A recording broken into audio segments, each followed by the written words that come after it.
everyone. I'm Melissa McAllister. And I'm Dr. Lauren Fitzgerald, and you're listening to The Made Fitz Show.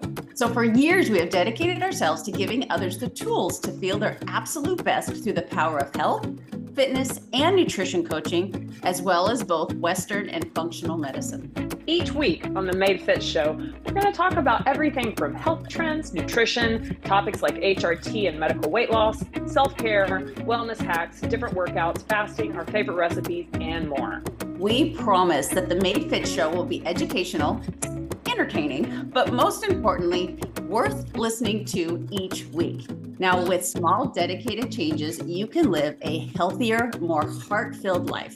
We're excited to show you it's possible with the right strategies that are simple to adopt. We are a certified nutritionist and a board-certified medical doctor who have a combination of over 50 years in the health and fitness world and are passionate about empowering others to take the leap and live their healthiest, happiest lives by using the tools we give in this podcast. All right, hello and welcome to the Made Fitz Show, where Melissa McAllister and I are going to take you through all things habits. So today's episode, we are going to talk about our own personal habits. We're going to talk about our experience with helping other people break bad habits and replace them with good habits. And we're going to give a little bit of hints and pointers for those of you that are somewhere in between. So I'm going to first start off talking about your habits, because inquiring minds want to know.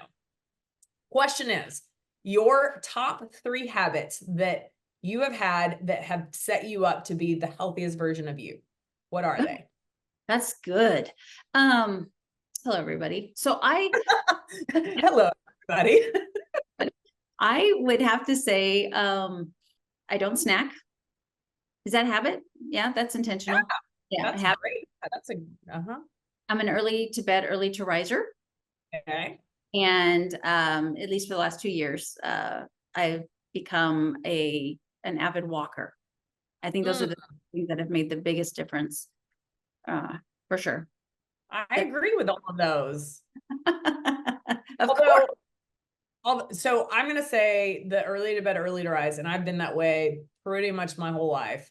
The step count, which, as the listeners know, I contribute to the beginning of my personal obsession with my count of my steps from Bali. Because I was looking at it before, but it was really our trip to Bali I've literally looked at it every single day since, without it.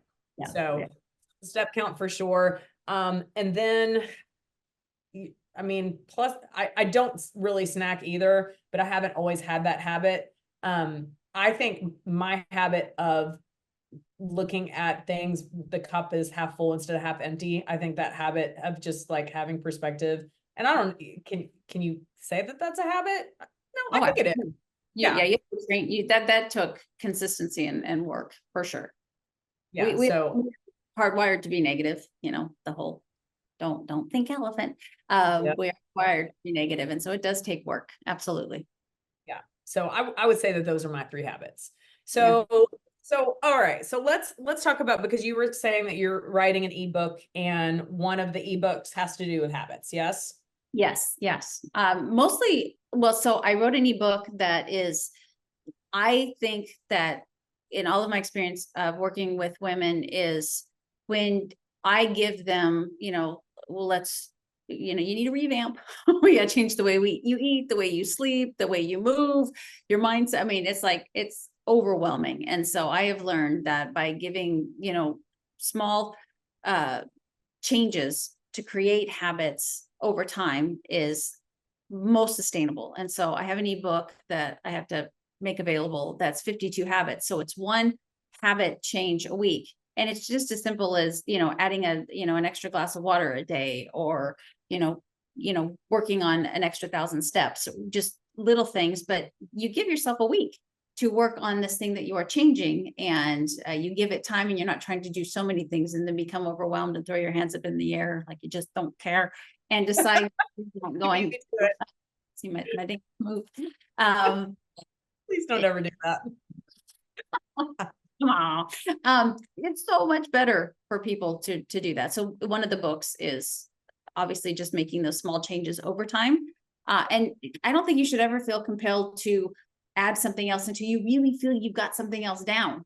In my stories the other day, I mentioned that if you have for years, you've gone through Dunkin' Donuts drive-through and you've gotten yourself a big fancy coffee and a donut for breakfast, and you've decided you want to cut back on your sugar, it's going to be challenging. And you're not just going to wake up the next morning and go, okay, I'm not doing that anymore, without any, the physical cravings that are going to come from that, the habit of just, the way that you drive to work, the mental love of the taste of that coffee and stuff versus whatever you're replacing it with. It's going to take time. And so heaven forbid you're in a group of mine or working with Dr. Lauren and, we say, okay, do this for a week.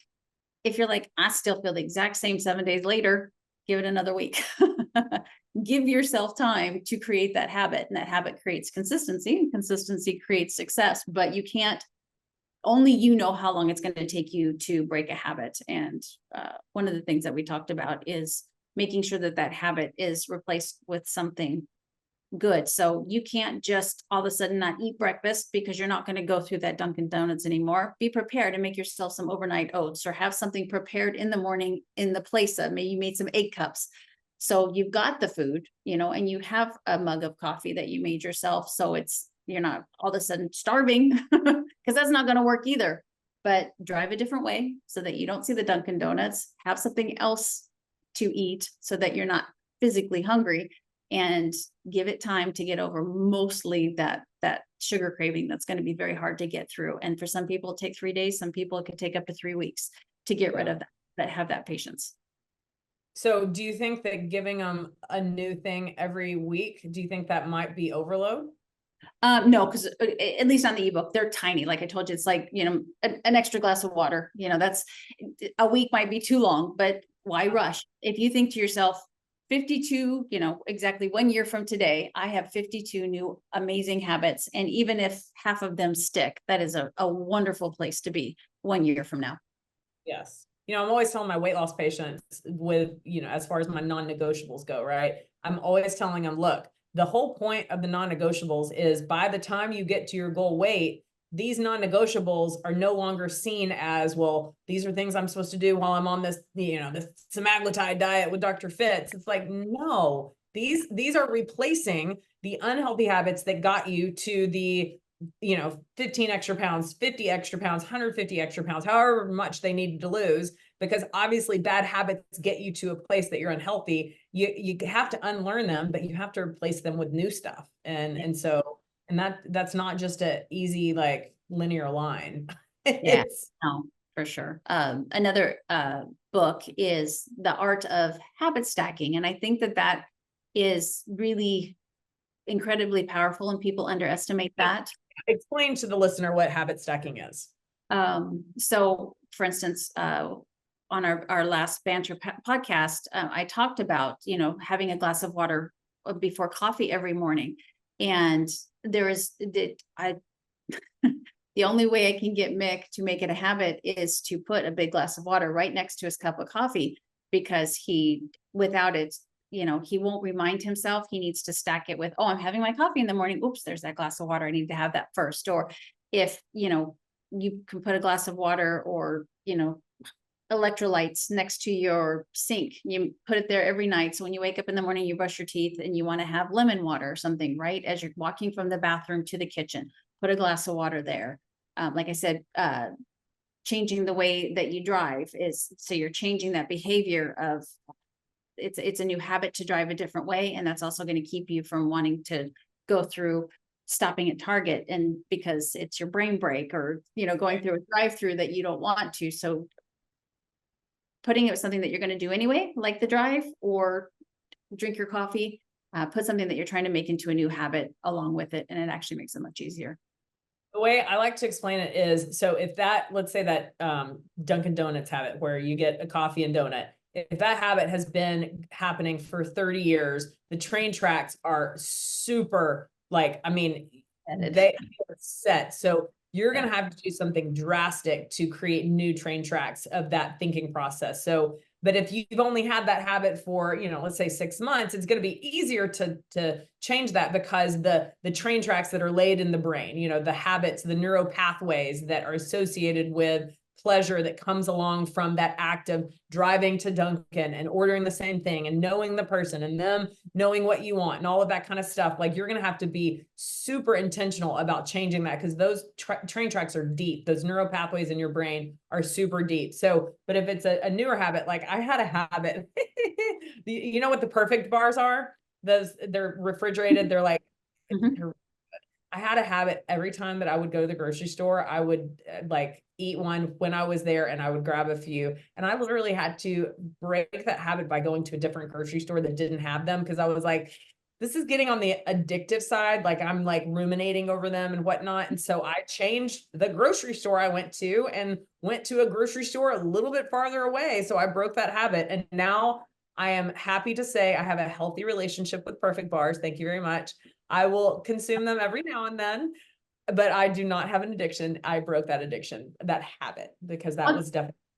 Funny you say that, because I'm in the exact same boat. You know, you've been to Texas plenty of times. There's QT and there's Racetrack, similar gas stations with convenience stores. QT has by the register all of these little single serving candies. And I made the habit, I would even talk myself, oh, I got half a tank of gas. I got to stop at QT and I better fill up my gas tank. And I would grab like probably 5 or 6 of them. But because they were these little single serve pieces of candy, I did not count them for sugar content, for calories, anything. And I was doing that a lot. I was filling up, you know, 3/4 of a gas tank because I needed gas. And so I just started going to Racetrack instead to fill my gas tank, because then there's not the, you know, that it was a habit. That's a nice way of putting it. It was a habit to stop there, because it was yummy and I enjoyed it. But it was becoming more and more and more often. And sometimes, oh, I got to go potty, so I better stop at the QT and go potty. My little kid. So we're all guilty of it. But you know, we have to understand that you don't sometimes you don't have to will yourself into something. It's like, I'm not going to tell myself to keep going to QT and just be strong and go buy those candies without picking them up. Go to a different gas station and go to a different grocery store and make it so it's just not so tempting, and it makes it much easier to break that habit. You have to change your environment. So like it, you know, I know that my love of ice cream is too deep and too strong that I cannot keep it in my house. So I will not buy ice cream unless I'm going to eat it. And I will typically only buy it when I have someone to share it with. So I will share a pint of ice cream maybe once a week. But if it were in my refrigerator, it actually wouldn't survive, because it like talks to me. So get out of the habit of buying things that are tempting to you, right? Get out of the habit of driving by the places that are your favorite junk food or fast food or whatever. I mean, it's identifying the habits that are setting you up for failure, and then figuring out what new kind of habits can set you up for success, right? And we have this thing called a smartphone, and it's, I mean, granted, it's got its good and bad aspects, but one of the good things is you can do this thing called an alarm and set alarms to remind you, and you can label them. So like, for instance, someone who's trying to get into the habit of counting their steps, I literally will tell my patients, and I will give them an individual step counts. Like if they're just starting out, I'm like, I'm going to have some patients that have a lot of weight to lose, and 10,000 steps a day is not realistic for them to start, right? So regardless, everyone gets a step count, and knowing what your step count is before you go to bed is not helpful, because sleep is really important. So I always tell patients, what time do you go to bed? And you and I go to bed pretty much the same time, 9 o'clock. So I would tell you, if you were my patient, all right, Melissa, set your alarm for 7 p.m. every night that says, have you hit your 10,000 steps? And get into that. And then before you know it, you're going to be like, I don't need this alarm. I got it. I've been checking my watch. I already know, because if 2 hours before your bedtime, you haven't already hit your 10,000, then you're going to get your ass outside, walking on that walking outside or on the treadmill, so that you can hit your goal before going to bed, but you have 2 hours to do it. Right. So creating those things that prompt you to start these habits that will ultimately set you up for success forever, right? Yeah. I was just going to say too, that you have to make this new habit. And in the beginning, it may not be pleasurable, but do your best to make it as pleasing as possible. So when you mentioned 9 p.m., some people who are night owls, and I want to remind you, most people aren't night owls. There's that, you shouldn't want to stay up until 1 o'clock. That's a different podcast, but your body shouldn't want to stay up. That's just not, you're just not a night owl. We got to work on that.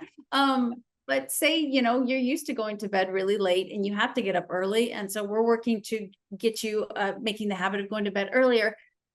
Make it a ritual, make your skincare rituals, light candles and play soft music, or take a bath, or read a book, or do some stretching, do something that is pleasurable, that will make the habit of going to bed earlier more enjoyable, because there's something attached to it that's pleasurable, that will make you go, okay, it's, oh, I get to take a bath, it's time for bed. I'm excited, and light a lavender candle and just enjoy that process. That'll make instead of going, gosh, she's making me go to bed at 9 o'clock. You're like a little kid, who doesn't want to do it.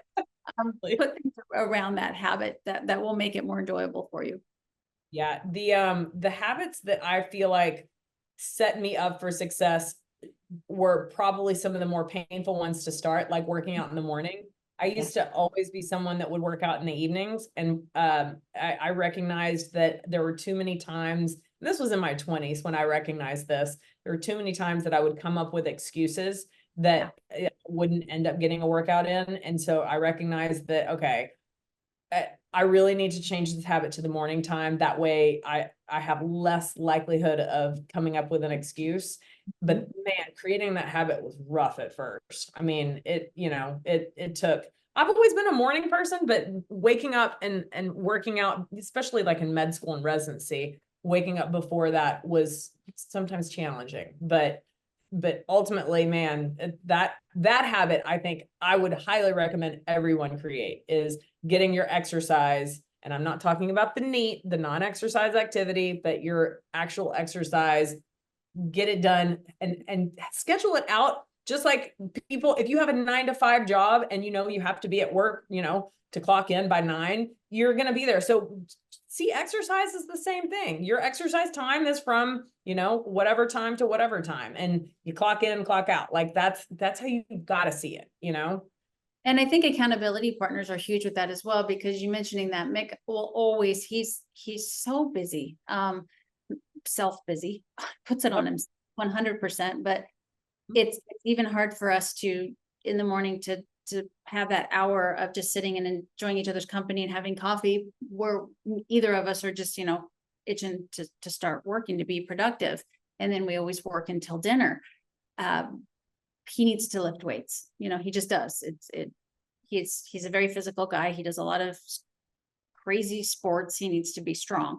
But he keeps always making the excuse that, it's not a priority. He's got other things that are more important to do. And so he uses me to help him create that habit. I'm his accountability partner, because I'm going to do it. I will make sure to tell him, come do it with me, and hold him accountable to that. So that's another way of, having habits stick, is a family member or a friend or someone on social kedia that will, help hold you accountable to creating that habit until it becomes second nature. And then, you don't necessarily need them anymore, but I guarantee you'll keep them around because it's more enjoyable. But that's another really good way to get habits going.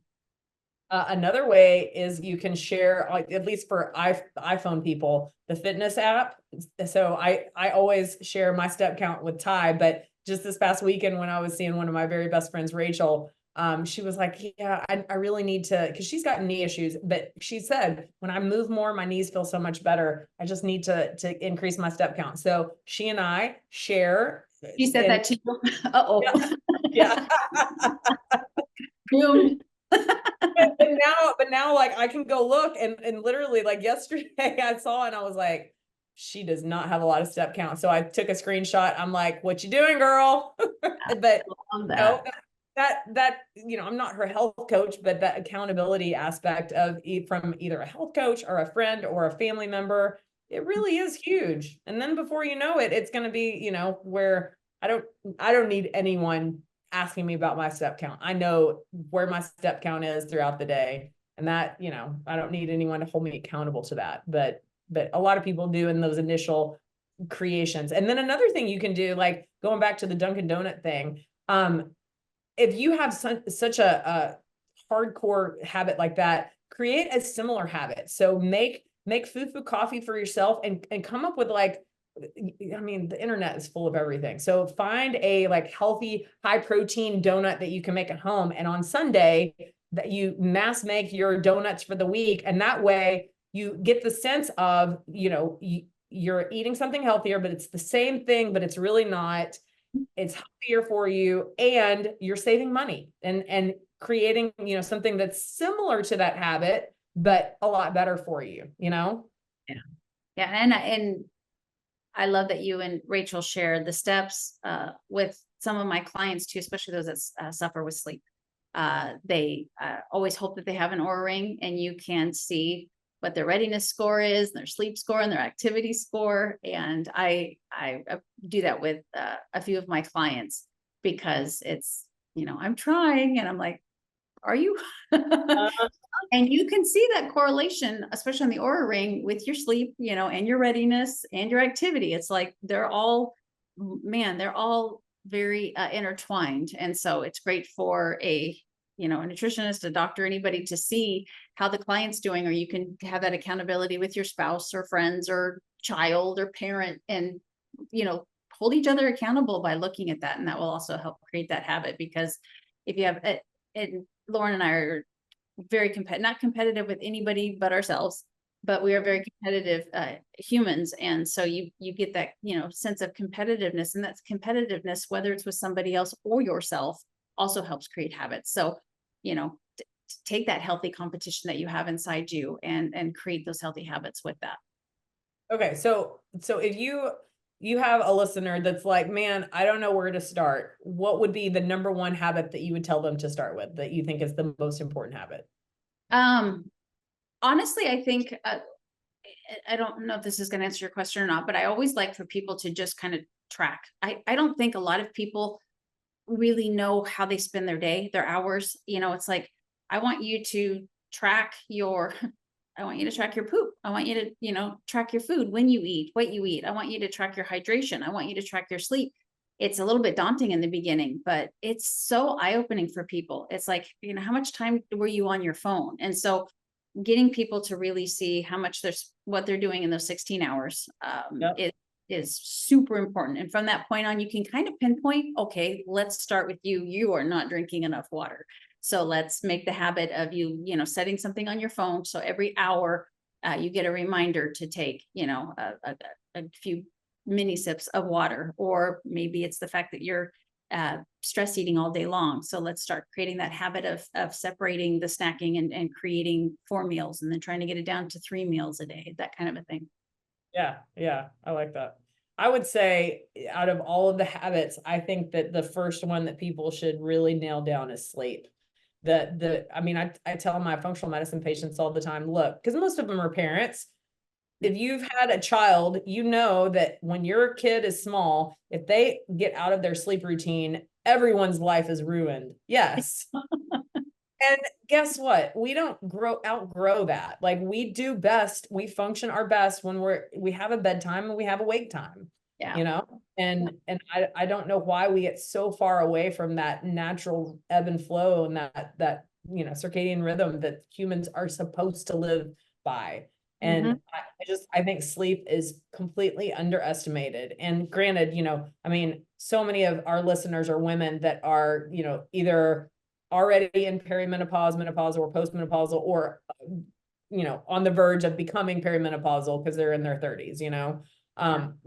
That right there alone. Well, don't worry, listener. We'll do lots of episodes, all things hormone replacement therapy and the hormones of, you know, this stage of life, because it's very real. And but sleep is one of those things where you know, and we were just talking about this. We'd like to get a really well-known guy that has written a really good book that I recommend to a lot of people called Sleep Smarter.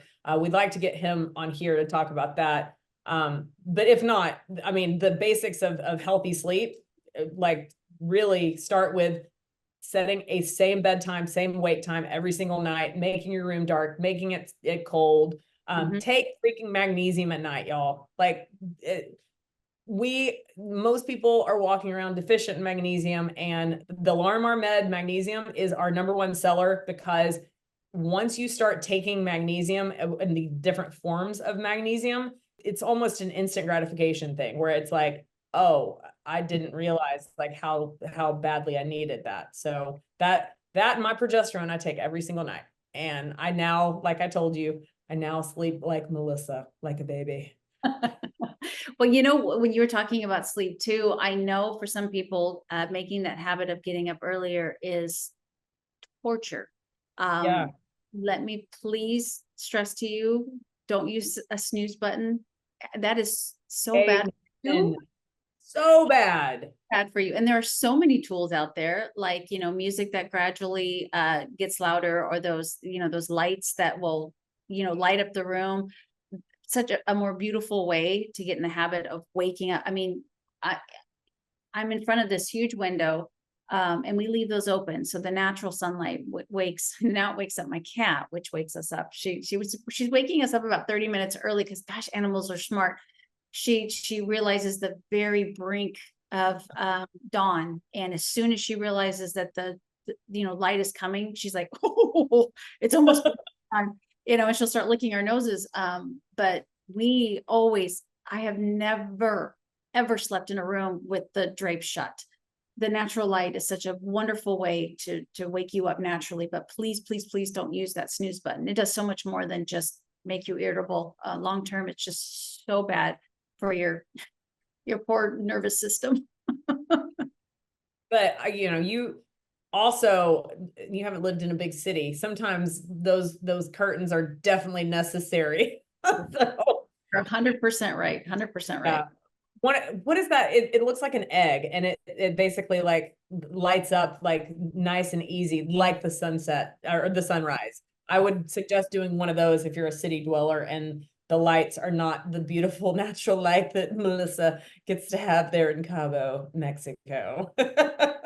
A little privileged. You are. I'm just going to call you out just real fast. It's all good. Because I know the listeners thinking, yeah, well, I mean, if I blah, blah, blah. Yeah, I got you guys. I was thinking the same thing too.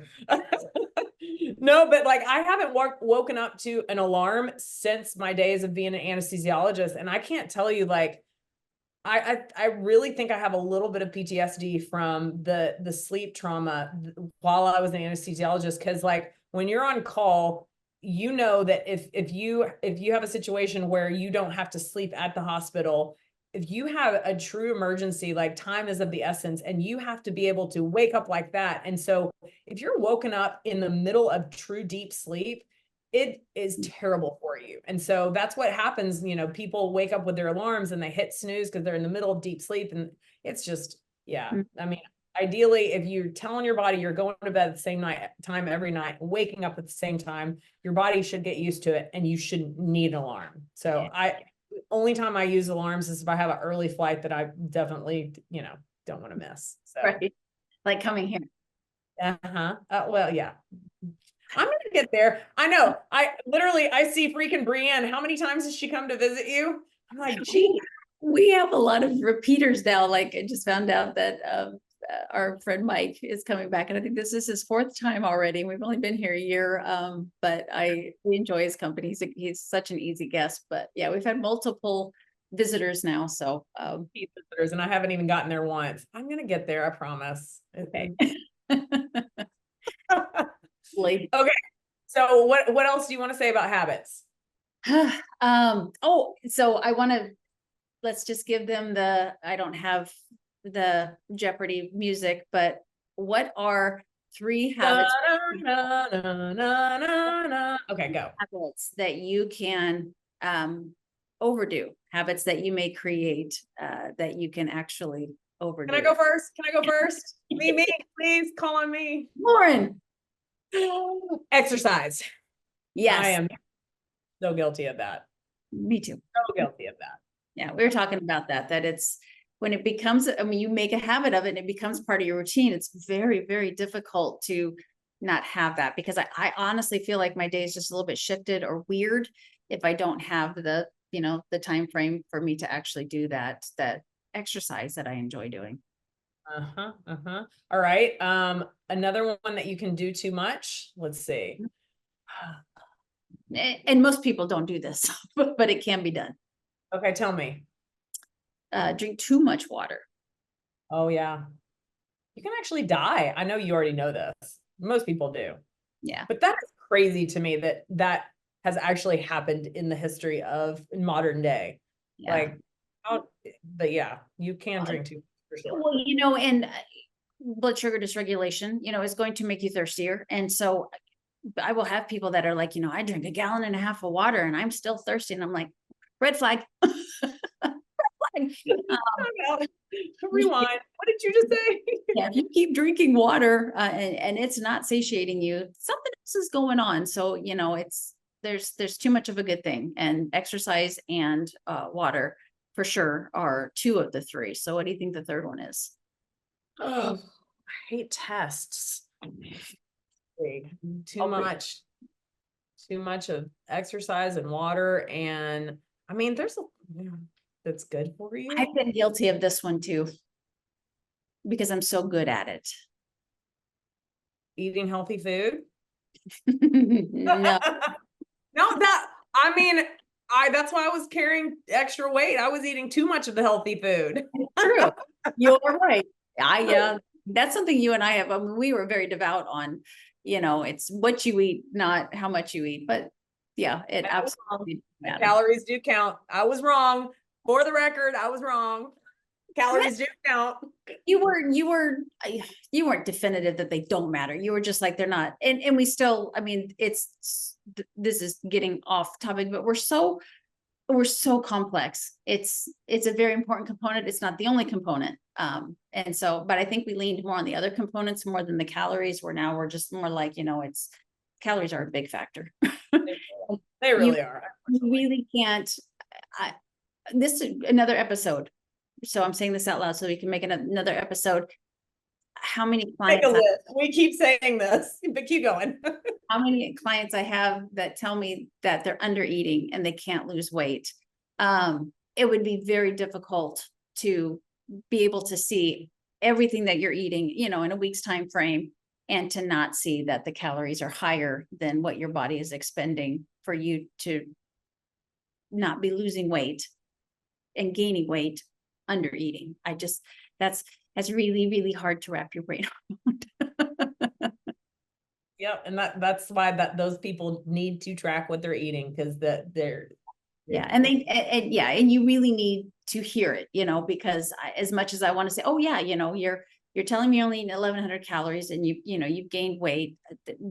This is the reason why that's really almost impossible. Almost impossible. For that to happen. It is. All right. So what's the third? Tell me. You could sleep too much. Oh, I've definitely never had that problem. Maybe that's why that did not come to mind. Yeah, that's me. I mean, I'm between 8 and 9 hours. But there are times that I will sleep 10, and I will be tired that day because I have slept too much and my body's just like too much sleep. So you can sleep too much. And if that's you, then, create the habit of trying to take that down. In your medical expertise, what would you say the healthiest would you say 6 and 8 or 7 and 9 hours? I always say I want patients to get between 7 and 8, and a little over, probably 9 wouldn't hurt. But I mean, most people don't have your problem. Most people are on the opposite side and are only getting, 5 hours, maybe 6. I'm like, no, that's definitely not enough. So I don't care who you are. I don't care. Like my ex-husband used to be like, I'll sleep when I die, which is a stereotypical surgeon response, right? Yeah. There's no badge of honor for you sleeping 5 hours of sleep every night. All it's going to do is going to make you die earlier. Bottom line. Mick and I were laying in bed last night, and he just randomly said, he goes, it's so weird that we just close our eyes and we sleep for so many hours and then go about our day the next day. And I'm like, we literally sleep a third of our life away. But if you don't, your quality and quantity of life is dramatically, less than it would be if you would actually sleep that third of your life. You have better life and longer life by doing that. So it's ironic, but it is very, very important to get that good quality sleep. So to wrap this up, I would say if you are a person listening to this that that you have some not so great unhealthy habits, identify just 3 and work on 3 new habits that you can replace them with, and get an accountability partner, whether it's a health coach, a best friend, a family member, whatever, that helps hold you accountable, for the next 3 months. I've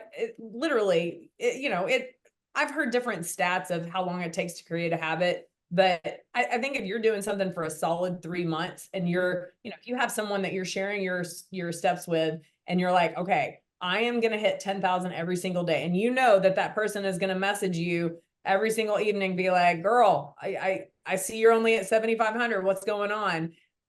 By 3 months, you're going to be getting those 10,000 steps in every day. Absolutely. Yeah. And to stack it, so identify those habits, replace them with good, stack them with something else if you can that you're already doing, or say, for instance, it's the sleep, add a bath to it, something that'll make it enjoyable, and get that accountability partner and have them, hold you accountable to making it a habit. Yeah, for sure. So, all right. I think we covered it all, but at the end of the day, your habits will determine what kind of healthy habits, or your habits will determine what kind of health you are. So you're either going to be a healthy person or you're going to be an unhealthy person, because your habits will determine that. So hopefully today we have helped you identify some unhealthy habits that you can replace and take action, because we want you to stop just listening and actually take action to become your healthiest person. Right? You are as healthy as your habits. We hope that you wake up feeling prepared and that you go to bed feeling proud. Amen. You guys have a great day. Bye. Wow, we've reached the end, but before we leave you, we'd love to hear from you. After all, it's not every day that someone reaches out and asks for your opinion, and to us, your opinion does matter. Now, the content in this episode is not intended to be a substitute for professional medical advice, diagnosis, or treatment. Always seek the advice of your physician or other qualified health provider with any questions you may have regarding a medical condition. Share this episode with anyone you think needs to hear this message. And please remember to do your part of the bargain by rating, reviewing, and subscribing wherever you listen to the Made Fitz show. We are Melissa and Dr. Fitz, and until next time, thank you for your time, support, and action you take in your own health journey. You get one life. Let's live it abundantly together.